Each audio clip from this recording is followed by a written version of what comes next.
La bibliothèque Paul-Autrépanier, c'est plus qu'un lieu, c'est un concept. Un concept de liberté intellectuelle où s'exprime la réflexion, la création et le partage.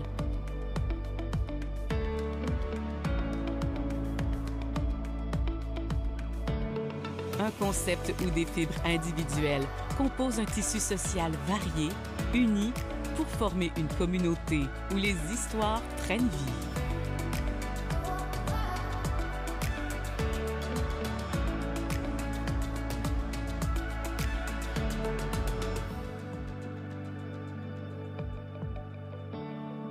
À travers ces histoires, se racontent les chapitres d'un milieu de vie accueillant, dynamique et inclusif.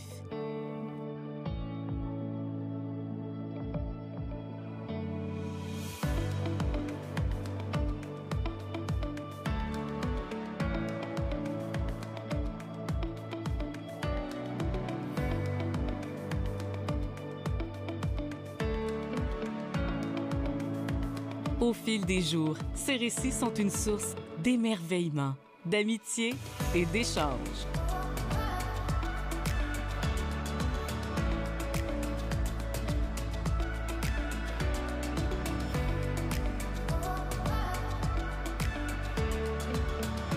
Évoluant au rythme de l'ère numérique, votre bibliothèque vous accompagne.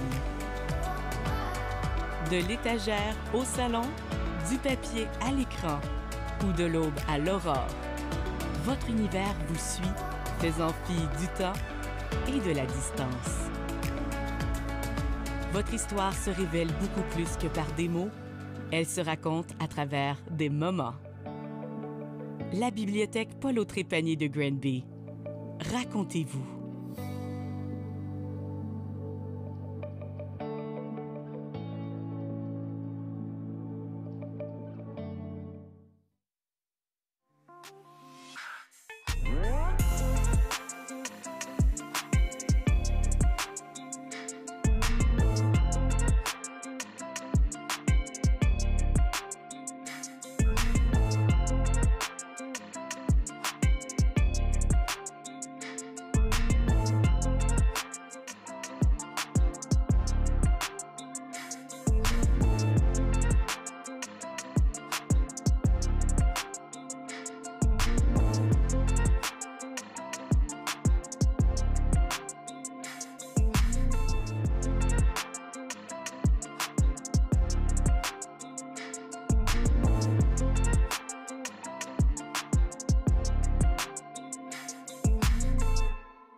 Bonjour à tous, Alexandre Patnaud, coordonnateur de la division des archives à la ville de Granby, j'espère que vous allez bien. Si vous êtes repassé dernièrement après des travaux du centre-ville et de la nouvelle plage Jean-Lapierre, vous avez peut-être remarqué qu'il y a maintenant 4 cloches qui s'y trouvent, les 4 cloches qui se trouvaient au clocher de l'église Notre-Dame à une certaine époque. Évidemment, les cloches de l'église Notre-Dame ont rythmé littéralement la vie de la paroisse Notre-Dame et de toute la communauté granbyenne pour plus d'1 siècle, en fait depuis plus de 107 ans. Par contre, si on en retrouve 4 aujourd'hui sur la place Jean-Lapierre, il faut savoir qu'il y en avait seulement 3 au moment de la construction et de l'inauguration de l'église en mai 1906.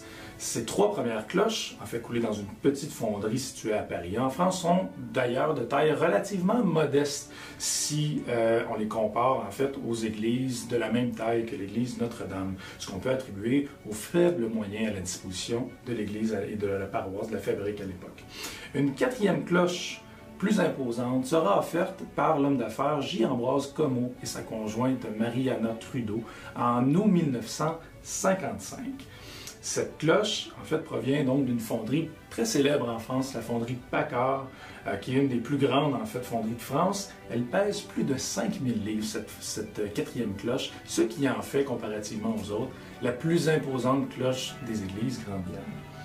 Et d'ailleurs, son installation, elle n'a pas été de tout repos si on se fie à la voie de l'Est de l'époque. Semble qu'au moment de la hisser au sommet, mais dans le clocher, un clocher qui est quand même à une hauteur de plus de 60 mètres, eh bien, les câbles s'étaient rompus, une partie des câbles s'était rompue, ce qui avait fait tournoyer la 4e cloche vers la façade de l'église, et on a failli même perdre la fameuse demi-rosace qui orne la façade de l'église.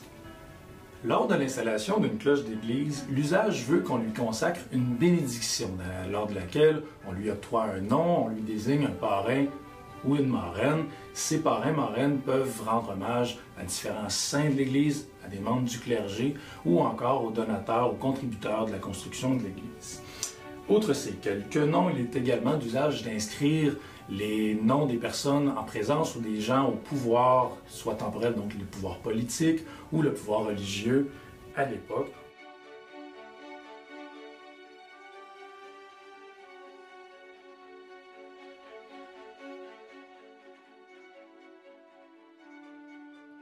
Muette depuis la dernière messe qui a été célébrée à l'Église Notre-Dame à l'été 2013, les cloches ont été retirées justement du clocher à l'été 2020 pour leur restauration. Et bien évidemment qu'on ne puisse plus les entendre, on peut maintenant au moins voir et admirer ces joyaux de notre patrimoine grand bien mis en valeur en plein cœur de notre centre-ville.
Aujourd'hui, nous allons tester vos connaissances sur un sujet encore trop méconnu du public, l'avertisseur de fumée.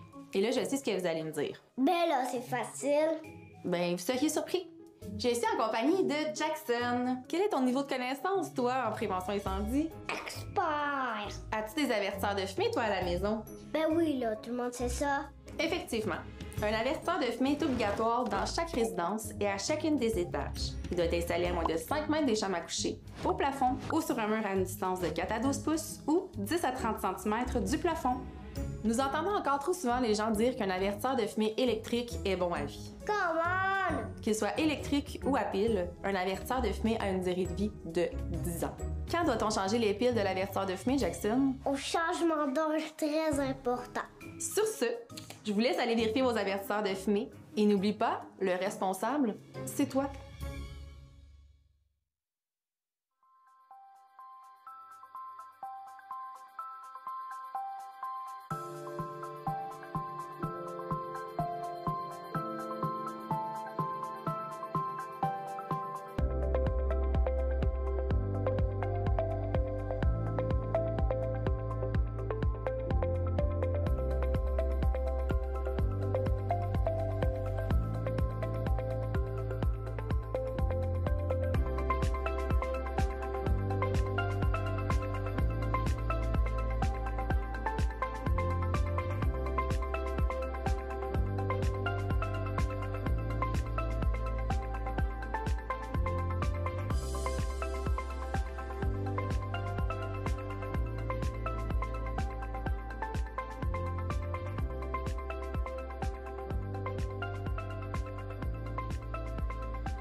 Bonjour à tous et bienvenue à cette séance extraordinaire du 29 mai 2023. Donc, ouverture de la séance et adoption de l'ordre du jour, donc proposé par M. Riel, appuyé par Mme Baudin. Donc, comme à l'habitude, lors d'une séance extraordinaire, la période de questions a lieu à la fin. 2.1, donc concernant la rue Simon-Sud et un décret de travaux pour la décontamination des sols. Je vais laisser Maître Desraspes lire la résolution.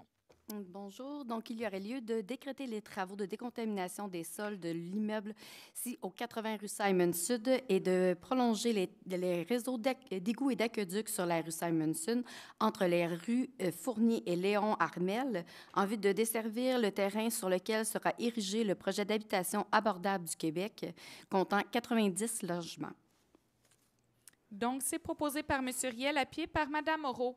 Maintenant, 2.2 concernant une modification de résolution, Maître Desraspes.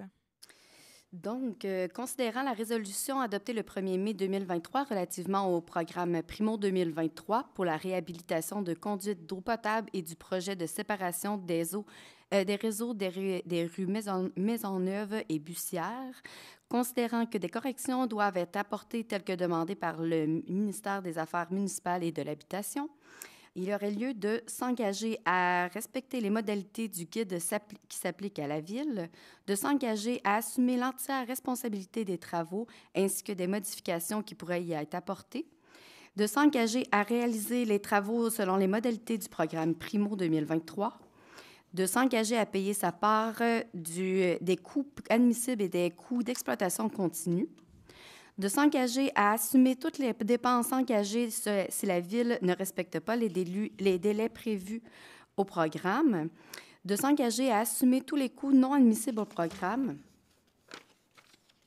Voilà. Merci beaucoup. Donc, c'est proposé par Mme Tremblay, appuyé par M. Vincent. Donc, maintenant, 3.1. Donc, il s'agit d'un avis de motion pour un projet de règlement modifiant le règlement général de manière à suspendre les heures d'ouverture des parcs dans les lieux de tolérance pour les personnes en situation d'itinérance pour la période où le lieu est désigné comme tel, donc jusqu'au 31 octobre pour cette année au parc de la Yamaska. Il y aurait lieu ce soir pour un membre du Conseil de donner un avis de motion en vue d'adopter un tel règlement à une prochaine séance. Ça sera Mme Rowe, 3.2. Il s'agit d'un projet de règlement modifiant le règlement décrétant une dépense et un emprunt pour le versement d'une quote-part de bénéficiaires autre que le promoteur dans le cadre des travaux d'infrastructure d'égouts et d'eau potable en lien avec la construction de l'échangeur à l'intersection des routes 112 et 139 par le ministère des Transports afin d'augmenter la dépense et l'emprunt à 3 043 000 lesquels étaient initialement de 2 20 000 Ce règlement d'emprunt est susceptible d'approbation référendaire par les personnes habiles à voter du secteur. Donc, toute personne du secteur qui souhaite s'opposer à cet emprunt est invitée à venir signer le registre qui se tiendra ici même à l'Hôtel de Ville au Bureau des services juridiques le 16 juin prochain. Il y aurait donc lieu ce soir pour le Conseil municipal d'adopter le règlement. C'est proposé par M. Giard, appuyé par M. Goulet. 3.3. Il s'agit d'un règlement modifiant le règlement établissant le programme d'aide financière visant à favoriser la construction, la rénovation et la location annuelle de logements abordables résidentiels afin d'établir l'enveloppe budgétaire à 2 500 000 pour l'année 2023. Ce règlement est susceptible d'approbation référendaire également à l'ensemble des personnes habiles à voter sur le territoire de la Ville.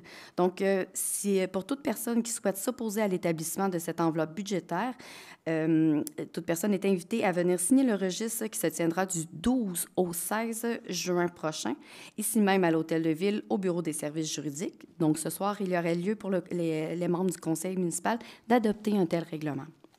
C'est proposé par M. Lemay, appuyé par M. Lacaze. 3.4.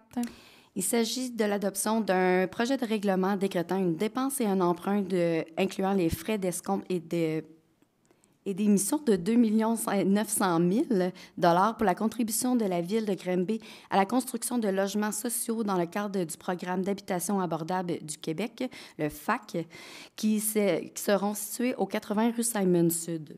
À noter que ce règlement est également susceptible d'approbation référendaire par les personnes habiles à voter sur l'ensemble du territoire de la Ville. Donc, toute personne qui s'oppose à cet emprunt est aussi invitée à venir signer le registre qui se tiendra également du 12 au 16 juin prochain, ici même à l'Hôtel de Ville, au Bureau des services juridiques. Il y a donc lieu pour les membres du Conseil ce soir d'adopter ce projet de règlement. C'est proposé par M. Riel, appuyé par M. Vincent. 3.5. Finalement, il s'agit d'un projet de règlement décrétant une dépense et un emprunt incluant les frais d'escompte et d'émission de 1 980 000 pour des travaux d'infrastructure de voirie, de trottoirs, de pistes multifonctionnelles, d'égouts et d'eau potable dans le cadre des travaux d'élargissement de la route 139 entre la route 112 et la rue Dauphren par le ministère des Transports. Exceptionnellement, ce règlement n'est pas susceptible d'approbation référendaire. Il y aurait donc lieu pour les membres du Conseil ce soir d'adopter le règlement. C'est proposé par Mme Baudin, appuyé par M. Dionne. Donc, on a fait le tour au niveau de la séance extraordinaire. On arrive maintenant à la période de questions des citoyennes et des citoyens. On avait eu une question par courriel qui nous avait été envoyée, mais on souhaite la garder pour la prochaine séance publique, étant donné qu'on n'est pas diffusé en direct, bien entendu. Donc, on va prendre peut-être plus les questions seulement des gens dans la salle, étant donné qu'on est une séance extraordinaire. Donc, si vous avez des questions, vous venez au micro, vous avez 5 minutes, vous nommez votre nom et votre district. C'est Jawad El-Kaabi, district 8. J'ai presque 2 questions. Là, je viens d'entendre que vous allez aller jusqu'à 31 octobre pour le parc Yamaska pour les itinérants. Est-ce que ça touche aussi la cimetière, Coué, ou vous allez déplacer les itinérants de la cimetière? Non, en fait, les lieux de tolérance temporaire seront fermés le 31 octobre, comme l'an passé. Pour la période hivernale, il y a d'autres mesures qui seront mises en place avec les altes chaleurs. Il y a aussi l'hébergement à Basseuil qui est là. Et on se rappellera que les lieux de tolérance, c'est pas une solution finale. La façon qu'on travaille, c'est d'éviter de tout le temps déplacer ces gens-là l'été, donc de défaire les campements, d'essayer de les stabiliser pour leur offrir les services comme il se doit. Donc, on sait oui, des Madame fois, la il y a mairesse, des... Madame Oui. la Présidente, parce que là, vous allez me consommer les 5 minutes. Donc, c'est juste, les citoyens, ils sont en train de se plaindre que vous avez mélangé, mais la question c'est pour Monsieur le Directeur général, vous êtes les responsables, mairesse comme direction générale. Les gens, les citoyens, ils se plaignent haut et fort. Vous avez mélangé les femmes et les hommes là-bas. Les citoyens, ils m'ont dit. Moi, je suis tranquille de mon côté, c'est les citoyens qui viennent me voir au café. Et donc, ils posent leurs questions. Moi, je viens poser ces questions-là. Ce sont des femmes et des hommes qui sont mélangés. Et vous dites que les itinérants, c'est la drogue, c'est. Parmi les questions, ils m'ont dit, est-ce que les conseillères et les conseillers de la direction générale souhaitent mettre leurs parents là-bas, juste pour sentir. Donc, est-ce que vous avez des assistantes sociales ou la police qui seront là-bas en permanence, en cas de viol, en cas d'agressivité? Vous témoignez que le milieu là-bas, c'est pas top. Alors, est-ce que vous les laissez seuls? Parce que moi, j'ai passé la nuit là-bas, ça fait peur. Moi, je ne pouvais pas rentrer. Et j'ai vu une dame avec 10 sacs à dos, 9h30 du soir, et qui rentre à travers les tombes, aller vers le fleuve là-bas, des tombes de l'autre côté. Ça fait peur, Madame Bourdon. Et donc, est-ce que vous les accompagnez 24/24 ou on les laisse seuls pendant la nuit? En fait, les personnes ne sont pas accompagnées 24h/24. On se rappellera qu'il y a 2 lieux de tolérance justement pour s'assurer que tout se passe bien, que si il y a des cas qu'il faut séparer les gens, on va le faire. Tu sais, il y a une chose qu'il faut savoir, ces personnes-là, qu'ils soient au lieu de tolérance ou qu'ils soient ailleurs, malheureusement, on essaie de les aider comme on peut, mais ce n'est pas une responsabilité qui incombe seulement à la Ville. C'est une responsabilité partagée comme société, c'est une responsabilité partagée avec le CIUS. Puis, à un certain moment, les gens, on travaille pour venir les aider avec des intervenants, on travaille pour venir les aider. Il n'y a pas de présence 24h/24, mais il y a des gens qui sont là pour les soutenir. Le président de l'UMKI et la ministre des municipalités, elle était là. Donc, juste après le dimanche, les 2 jours qui suivent, ils étaient là. Est-ce qu'ils ont fait un petit tour là-bas, madame? Est-ce que vous les avez fait visiter? Donc, cette beauté là-bas devant la cimetière, juste pour qu'ils contribuent? Non. Et qu'il assume la responsabilité? OK. Donc, c'est juste ça, madame. Donc, j'espère bien si vous protégez ces gens-là, donc surtout les hommes et les femmes. Je suis content ce soir, il n'y a pas de police, il n'y a rien. Même les citoyens, ils ne sont pas là. Vous voyez comme la séance se déroule très bien, madame. Je reviens juste sur la question d'anglais. La dernière fois, c'était une question d'anglais par email. Et donc, vous n'avez pas répondu en anglais, madame. Sous prétexte, M. Jawel Kabi comprend français. La séance dernière, un citoyen qui posait la question que ici, c'est le français. Est-ce que vraiment, madame, ici, c'est le français ou on a le choix, le français et l'anglais? Bien, ici, la langue officielle du Québec, c'est le français. Donc, on ne peut pas parler anglais ici? Bien, en fait, s'il y a quelqu'un qui parle seulement anglais, il peut venir poser sa question en anglais. Il a le droit. Puis moi, j'aurai le choix de répondre dans la langue le choix. Qui me plaît.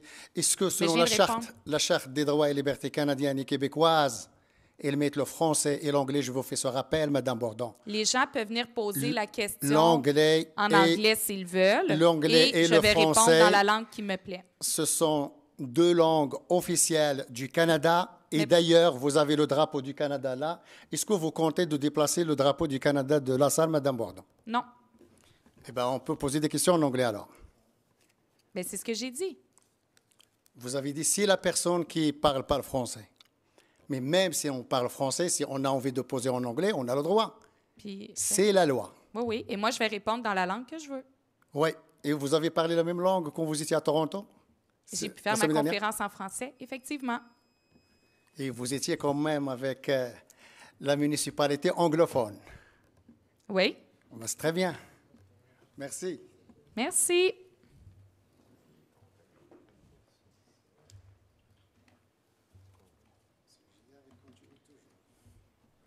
Bonjour. Bonjour. Bonsoir, mesdames, messieurs. Je suis un petit peu intimidé par l'audience. Je m'attendais qu'il y ait plus de monde, alors je suis quand Soyez même... pas gênés, ça va bien aller. Je suis quand même content de vous rencontrer pour expliquer un petit peu les deux questions que j'ai à vous poser. Allez-y. Peut-être juste nommer votre nom et votre oui. district, s'il vous plaît. André Kirouac. Le district, je pense que c'est 10. Je demeure sur la rue de Drummond, près du centre d'interprétation. Parfait. C'est le 2. Le 2? Bon. Merci. C'est le district de M. Goulet, là. C'est pour ça qu'il dit ça. Okay. Allez-y. Lundi dernier, c'était fête pour tout le Québec. Je pense qu'il n'y a pas besoin de vous le dire. C'était la fête des Patriotes. Et on entend parler de patriotes de plus en plus depuis quelques années. Parce qu'avant, c'était la fête de $, puis au Canada, c'était la fête de la reine, tout ça. Donc, on a eu dû s'adapter, si on veut, à la situation québécoise. Alors, pour moi, les personnes qui ont été les patriotes, il y en a une douzaine, j'ai appris ça avec le temps, avec la lecture, ainsi de suite. Mais lundi dernier, il y avait un texte dans la presse d'un journaliste qui s'appelle Maxime Pedneau-Jobin, ancien maire de Gatineau. L'ancien maire de Gatineau, effectivement. Je ne sais pas si tout le monde l'a lu, cet article-là sur la fête des Patriotes, mais j'ai trouvé que ça renseignait beaucoup par rapport à ce qui s'est vécu en 1837-38. Pour moi, ça a été quelque chose qui, même si j'arrive bientôt à 80 ans, ça m'a quand même renseigné pour beaucoup en ce qui concerne cette fête-là. Puis je me suis rendu compte que les demandes des patriotes, les 12 patriotes qui se sont fait tuer ou exilés, là, c'est à peu près la même chose qu'on vit aujourd'hui. Quand on regarde la demande dans le document, c'est à peu près la même chose. Alors, ça m'a tellement influencé, puis là, j'ai su que le Parlement québécois a affiché le drapeau des patriotes.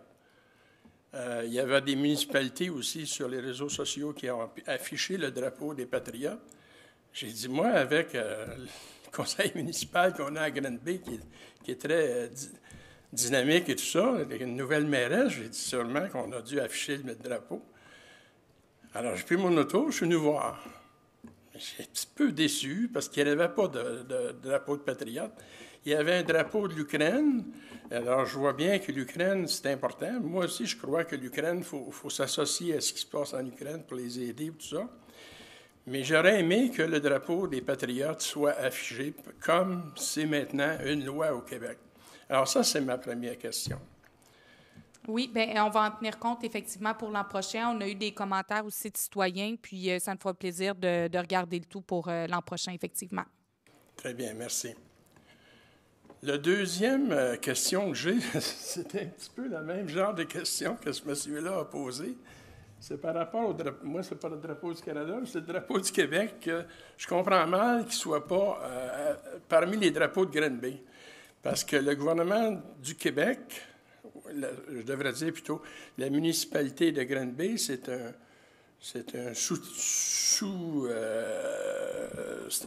voyons, le mot m'échappe, là, mais c'est un organisme qui relève du gouvernement provincial. Alors, je verrais très bien, parce que à chaque fois qu'on regarde les journaux, La Voix de l'Est ou différentes photos qu'on voit, on voit les 4 beaux drapeaux du Granby. Je trouve ça le fun, mais je trouverais ça le fun si on intégrerait le drapeau du Québec. Puis je ne vous cacherai pas qu'à mon âge, j'ai vu l'évolution de notre langue française, puis je suis bilingue et j'ai toujours travaillé en anglais toute ma vie.